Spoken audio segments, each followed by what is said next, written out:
Welcome to another episode of the BTCC Roundup show. I'm joined by last weekend's driver of the day, as voted by the users of the BTCC app, which is great to hear. We've got Lloyd here, who had a fantastic weekend after a great weekend at Alton Park before, but ended in a slight disaster. But we'll have a chat about that. But also joined by Matt Salisbury from Inside BTCC, who's got lots of stats and figures and give me lots of information and usually corrects me when I get stuff wrong, which is most of the time.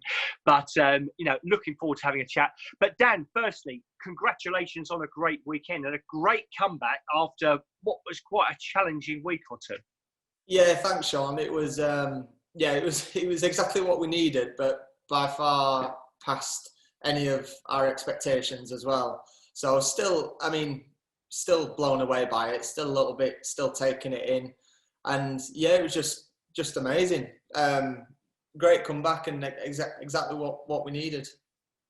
So going back to Alton Park, I mean, you'd had a great first couple of races, really. So it showed a lot more pace than you've maybe shown at the start of the year, just getting a bit of a sort of a handle on the Hyundai, which is obviously working well. As an all-round car, the engine's working well. Which is a Swindon Hyundai unit, which is great to see as well, because that's always a bit of a risk going with a new engine setup. But so far, how has your season gone so far? How would you portray it up to Alton Park? Well, I think the first word's consistent. I've been in the points every single round, but I haven't had any of those ultimate great finishes. Towards Alton Park, but in the background, we've had quite a few issues while I've still been getting used to the car and getting the setup working for me. Donington, I had a damper go down and lose compression throughout the Saturday, which hindered our qualifying. Still qualified 12th, but really put us back and sent us down a bit of a garden path with the setup. Brands Hatch, the hybrid, unfortunately, didn't work in qualifying, and at a circuit where it's so tight time-wise, where we should have been in the top 5, I was down in 16th, so a little bit of an issue there. But even those little issues we've had, we've still managed to get top 10s and solid points.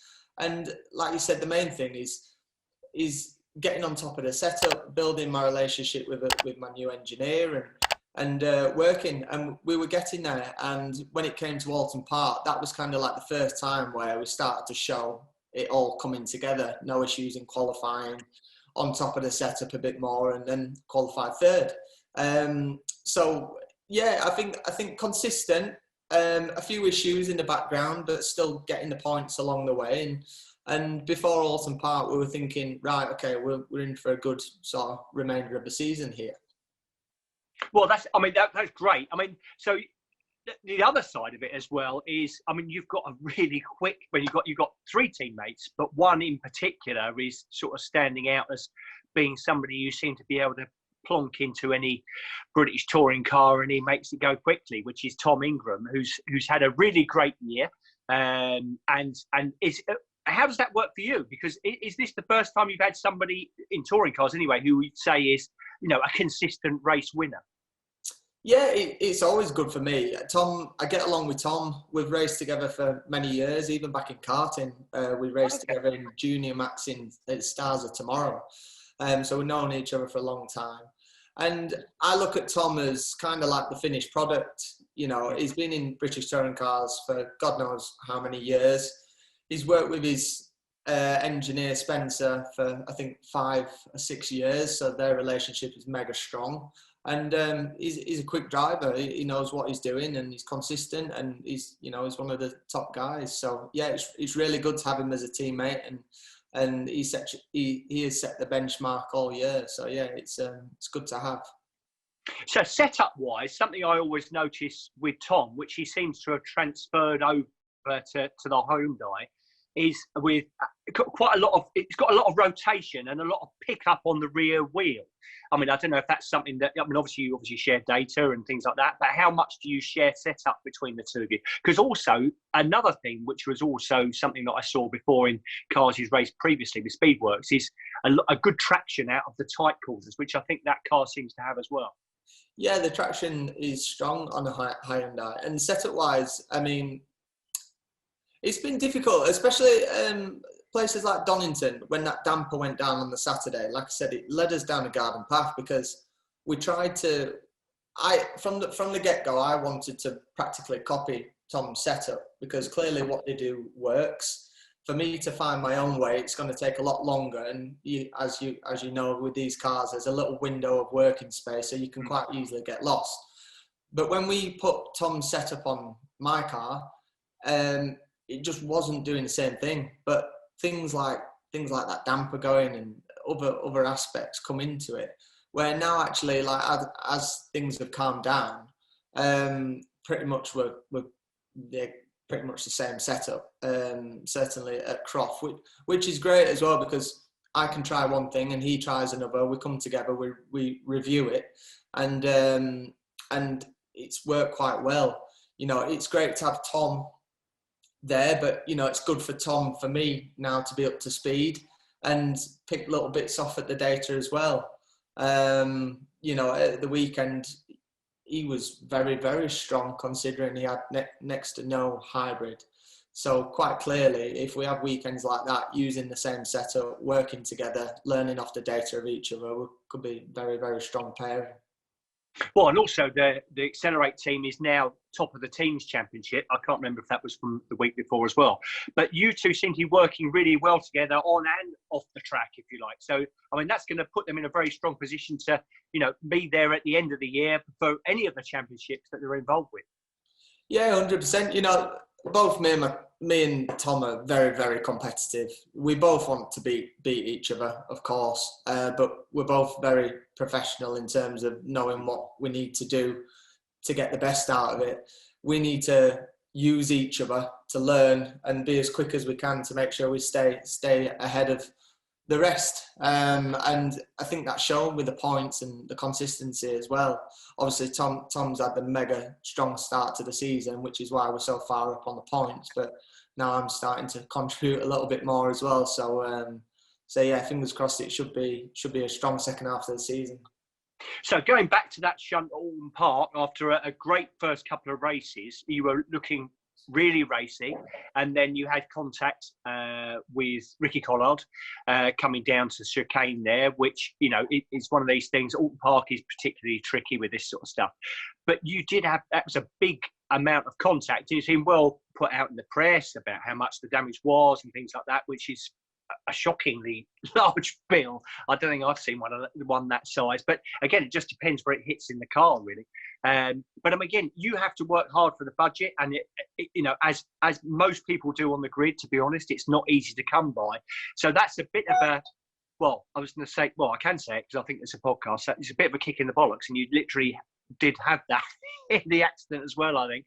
Which was, you know, but run us through, you know, obviously there was the crash, but also the what went through the next week of trying to get everything sorted with you physically as well, because obviously you took a bit of a bashing there. Yeah, God, where do I start? Yeah, firstly the incident, obviously not a good end result. It was a very, very small amount of contact to start with, of my rear bumper to Ricky's very, very front side of the bumper. And unfortunately, when the contact was made, I was trapped. So when I was trying to turn out of it, turn to the left away, the rear was already going.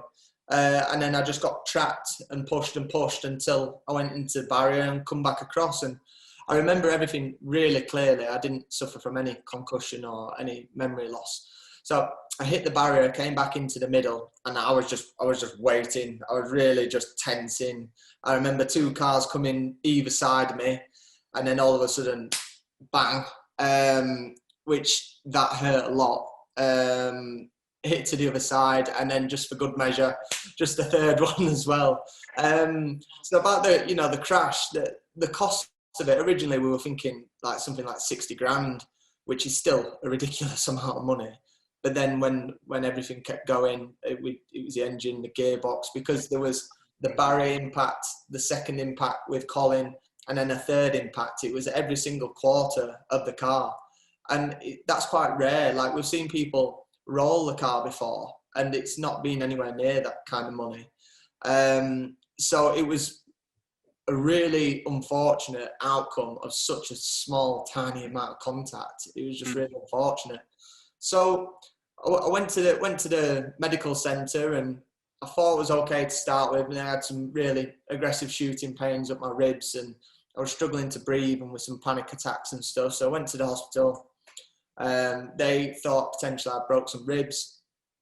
Doctors thought my lungs and chest didn't sound right. So when I had the x-ray, they were shocked that it looked okay. I could hear the doctor in the other room. I heard her say, "No, that's not right. There's something wrong." So then they sent me for the CT to make sure, and she come out and said, "We're surprised you're okay." So that was good, because at least nothing was broken. And then from then on, everything I thought of was just, how am I going to keep racing? I was already tight with the budget anyway. So I got back from hospital midnight Sunday night, and literally I was in the bathtub at 7 a.m. with my laptop, starting to do emails to the team saying, right, can we have a Zoom meeting? What we're going to do? We need to come up with a plan to keep going, because like we said, up until that point, it was looking like we were going to have a great remainder of the season. And for not 1 second did I want to stop or, skip around or whatever. I just needed to make sure I kept going. And then it was just the task of trying to find more budget. The first week was pretty painful with the ribs and everything. But to be honest, the worst thing was just the mental side of it, the stress and the pressure of knowing if we're going to get on. So yeah, worked really hard. We've had some people come forward. We've had a few new sponsors. Realistically, I've still got another 55 grand to find for the remainder of the season. So just working flat out every day, trying to speak to as many people as possible, and getting some great coverage at the minute, which is great. We've got some momentum. We've got a really good platform to give a business some good coverage and some good branding, corporate hospitality. So we've got all the potential there. It's just trying to get people over the line now. Yeah, well, I interviewed you last year when we did another one of these, and we were talking about how hard you work to get the money together to do this stuff and to go racing. But I was really impressed, actually, because I think it was the following week you were doing your black tie do at, where was that? Was it Silverstone? Was it Silverstone? Oh, you had a track day at Silverstone, then a black tie do somewhere else at some swanky restaurant stroke hotel, which looked fantastic. But that's the sort of thing you have to work really hard with sponsors. It's not just, and it's a cliche, but it's not just the sticker on the car, because most companies aren't really going to benefit from that, except for maybe polishing their ego a little bit. But I mean, what they want is some experience on it, a chance to get some of their customers involved. Because I know you're taking a lot of your sponsors up to Silverstone this weekend for the British Grand Prix. Again, sort of a different way of entertaining people outside of the sort of the British touring car weekend. Yeah, I mean, like you say, it's kind of the full package. If you connect with a business, what you really want is a business who can benefit from a little bit of branding, some corporate hospitality, benefit from events like the track days I put on at Silverstone. I'm just in the middle of organising all of that now, actually. And the very lucky sponsors get to come along with some BRDC passes to the Silverstone F1, which I'm really looking forward to this weekend. So yeah, it's a little bit of everything, and hopefully you can get someone who can benefit from everything. We have some sponsors who just want the branding. We have some sponsors who just want the hospitality. But the important bit is that you've got a package there to offer them what they want. I always speak to them first, figure out what they want and what they can get the benefit from, and then go away and put a package together for them. But at the minute, I'm just trying to think outside the box in terms of trying to raise this budget, because it's the amount of people I contact. You run out of new contacts. So at the moment, I mean, I've had some fans say, "How can we help about crowdfunding and things like that?" But it's not something I'd like to do, because if I've broken my back or something, fair enough. Yeah, I understand that. But I'm healthy. I'm good. I need to work hard now to find it. So I'm trying to put some packs together for £100, £200, £300, different bundles where they're going to get some products. I'm even going to do some hot laps at Donington, do a simulator competition, some signed photo frames, some merchandise. and some sponsors are going to put in some product as well, and sell bundles. That way, if someone wants to help me raise some budget, then that's great, but at least they're getting something back in return then. So I'm just working on that now, and I'm hoping to launch that in a week or two. I'm going to cover that on my YouTube channel as well. Well, I think it's great if people are getting something out of it, and that's the big thing with British touring cars is the interaction with the fans. Then that's fantastic, because people have got the choice to do it, and it's a lot more straightforward and open, if you like. And you just touched then on your YouTube channel, because that's been a real hit, hasn't it? And people are really excited about seeing behind the scenes, and you being really straightforward and open of exactly what it takes to go racing and what you're doing over a race weekend. Yeah, I decided to start it at the start of the season, and it was a bit of a risk. I was well outside my comfort zone. I've never done anything like that before. It was an extra investment because of the videographer and things like that. And I give it a go, and so far it's doing really well. I've had some great feedback from it, and it's a great way to interact with the fans and show them bits that they don't normally get to see. And after the crash, my phone was just going crazy with the amount of messages, which was really nice.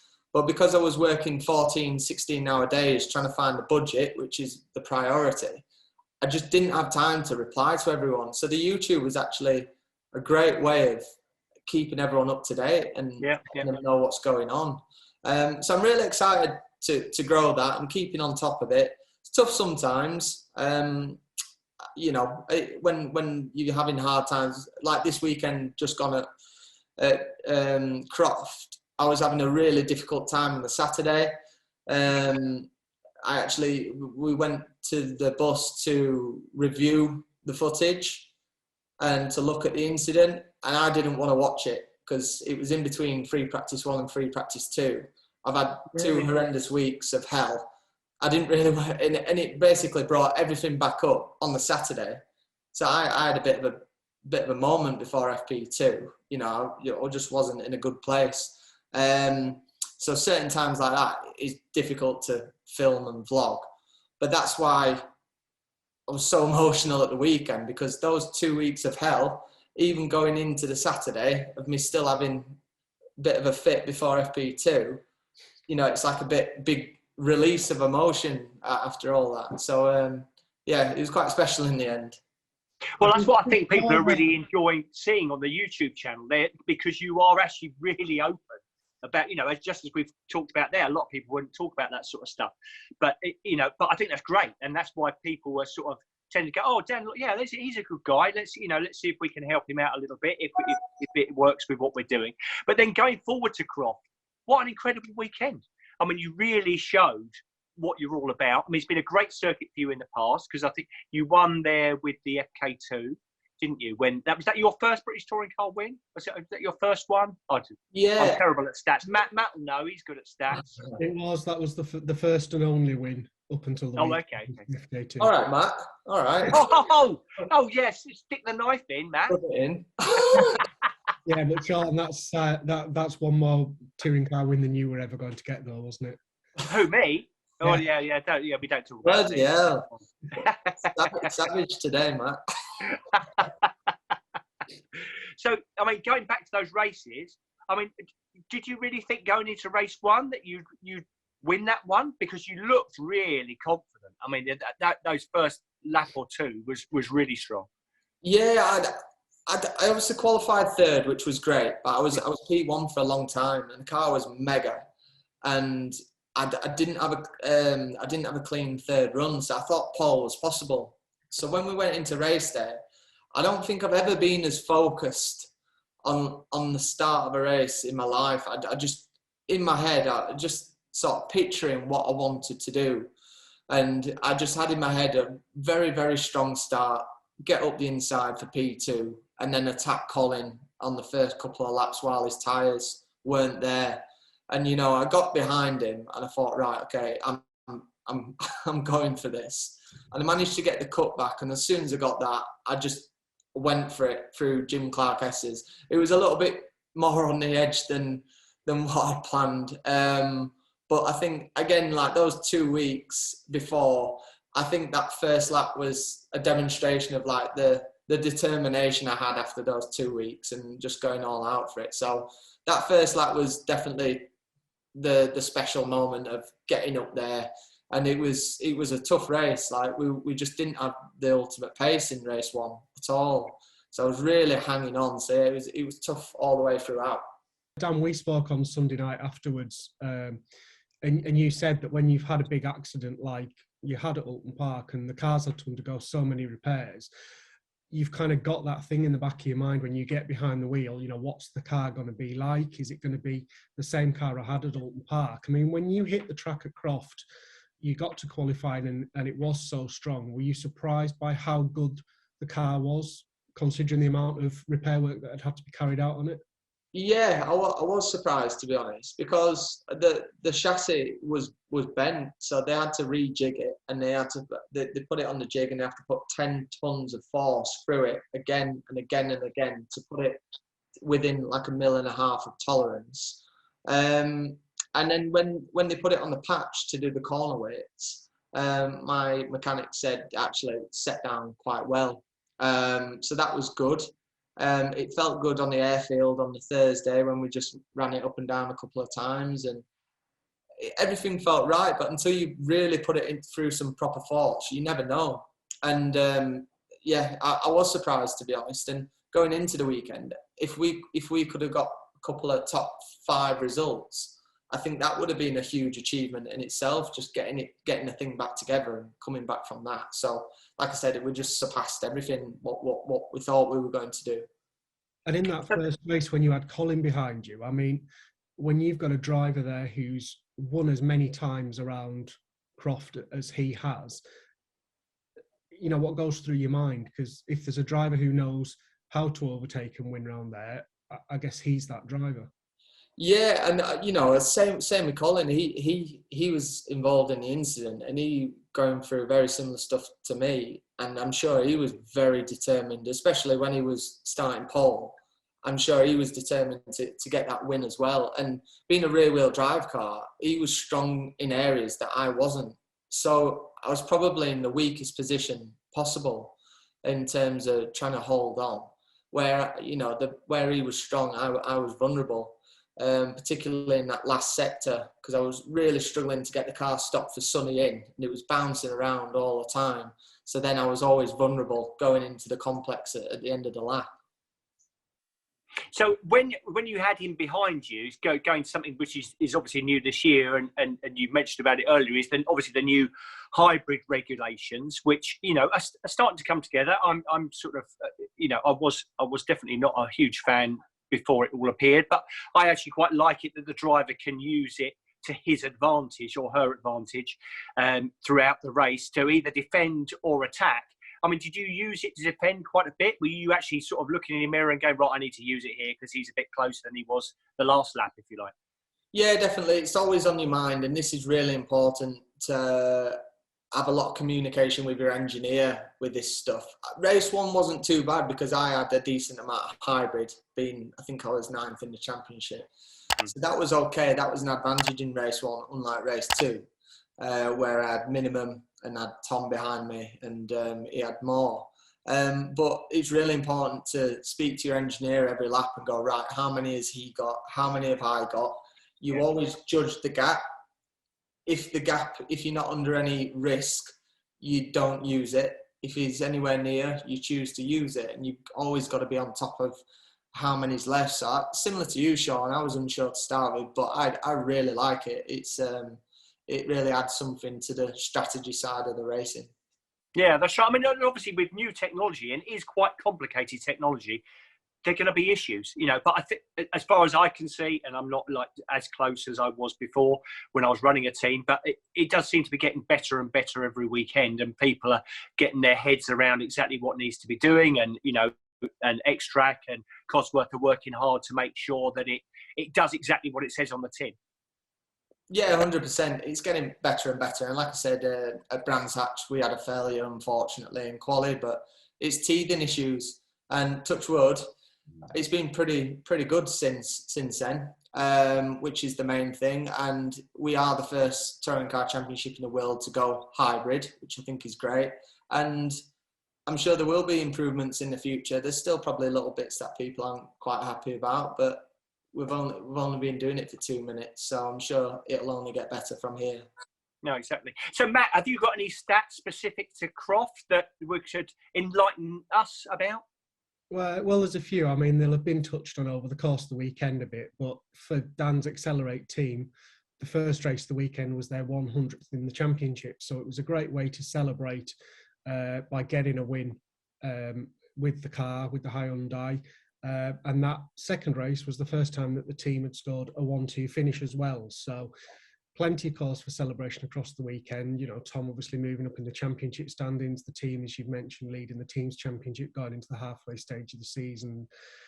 Is great when you consider that, you know, like I say, 100 races, that's only a couple of years now in the championship when we've got 30 races in a season. So to be leading against the likes of Team Dynamics and West Surrey Racing, who've been doing this for years and years, is a great achievement. The other race win over the course of the weekend, of course, went to Gordon Shedden in that third race. And it was a landmark win for him because that was his 52nd win in the championship. And he scored all of them with Team Dynamics.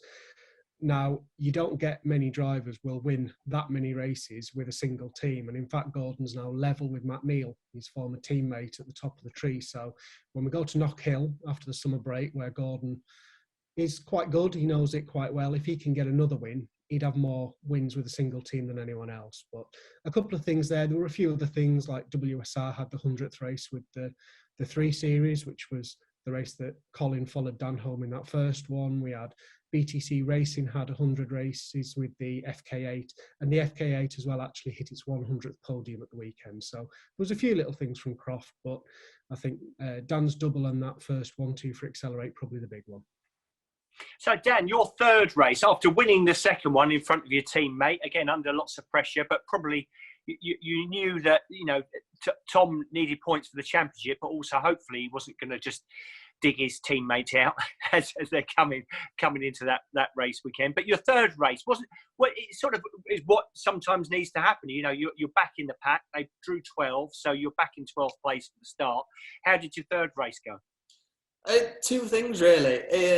It was the first time the hybrid being 12th with minimum hybrid compared to everyone else being 12th becomes very difficult, because then you're racing against people around you who've got that chunk of extra power.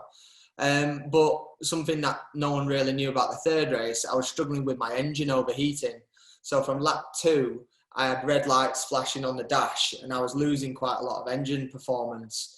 So anytime I got close to the car in front, it was shooting up to a point where, not dangerous point where the engine's going to be damaged, but certainly a point where I'm going to lose performance. So I was just trying to manage it. I had red lights flashing. I had no hybrid. I was slow in a straight line. I was just trying to keep it cool. And I just thinking, bring it home, keep it safe.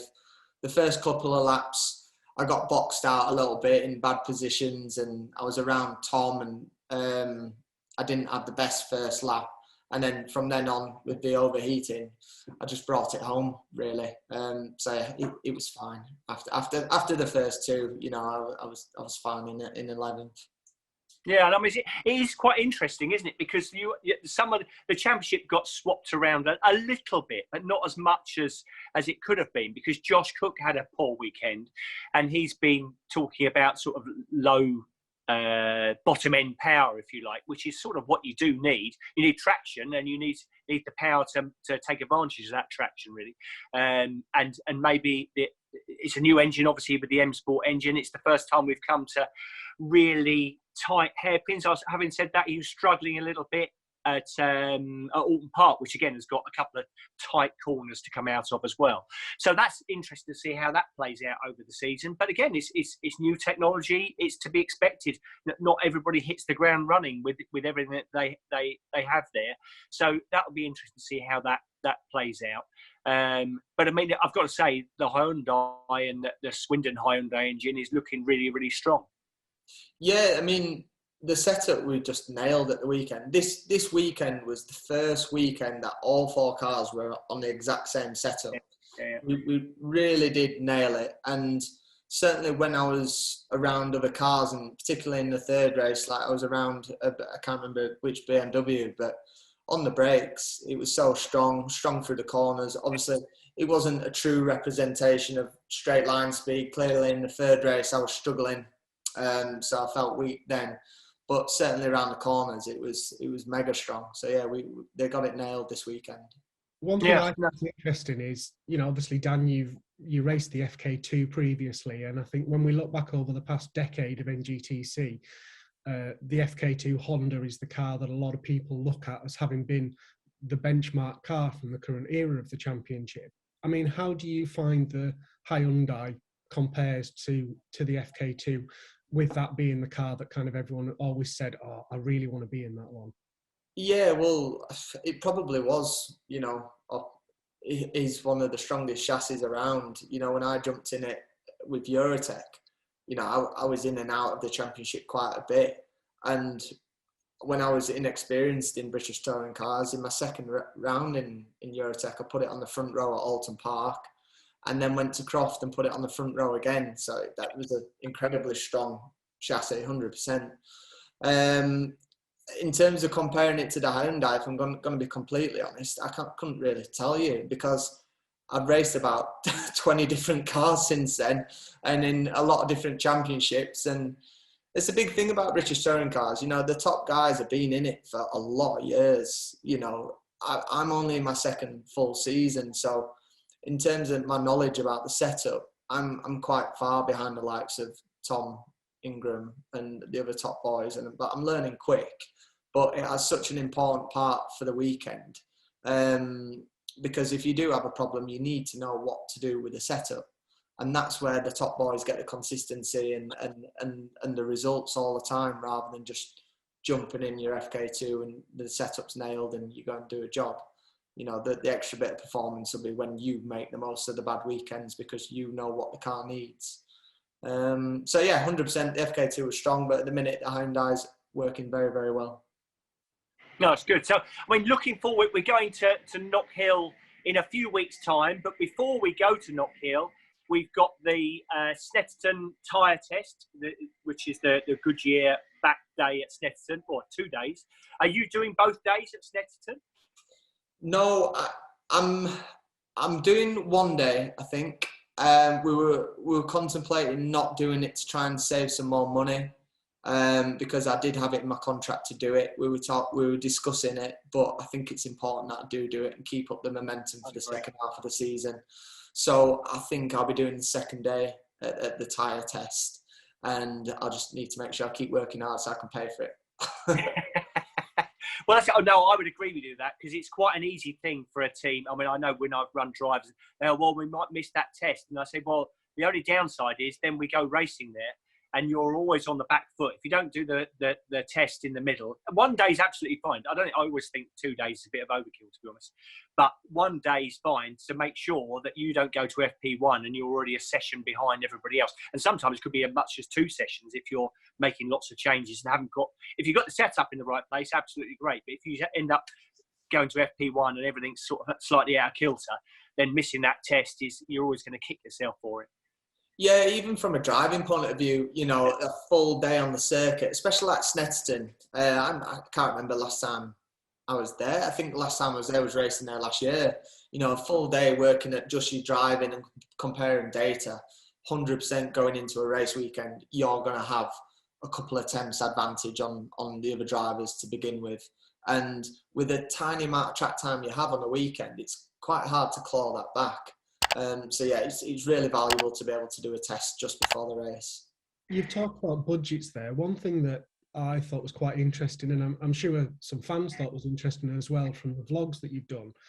You've talked about the repair bill for Alton Park, and obviously £95,000 is a lot of money. But you mentioned the fact that your planned repair budget for the season was £40,000, and I guess a lot of fans would think about the fact, how do you come up with that kind of figure? Because, as a racing driver, you obviously don't want to have to pay anything in terms of damage over the year, but the nature of touring cars means there are going to be wings that get bashed about and there is going to be contact. But going into a season as a driver, how do you kind of think about what you need to put to one side for something that, you know, you don't know ultimately what it's going to be? Hopes and dreams, Matt. That's how wishful thinking. To be honest, I mean, ironically, and it pains me to say this, but this is the first year I've had to pay for my own crash damage. I've picked a bad year to do that.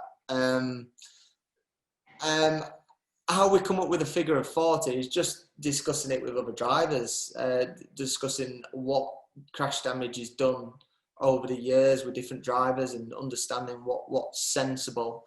Last year when I raced with Power Max, it was next to nothing, absolutely nothing. I think we had a failure on the car at Knock Hill where something snapped over the chicane and I didn't finish the race. I think that was it.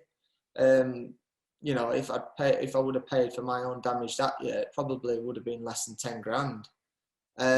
So it's just really unfortunate the size of this incident. And, you know, I'd mentioned it in one of my blogs as well, but, you know, I've done up until Alton Park last year and this year, I've done 41 British touring car races and I've not been involved in one incident. You know, I like to think of myself as one of the fairer, safer drivers. And you go into a season and go, right, okay, we'll put this money to a side. That's crash budget. And you've just got to forget about it, because if you think about it all the time, it'll affect your driving. So the 40 grand, you know, that in my head, that's already been spent, that's gone. And if we have a crash, then we use it as and when.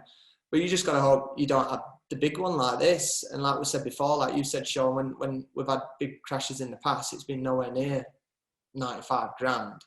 So yeah, I think even going into next year, of course, if you had a load of money spare, you put 80 grand to the side, but I don't. So you put together a sensible amount, what you think sensible, and you go from there.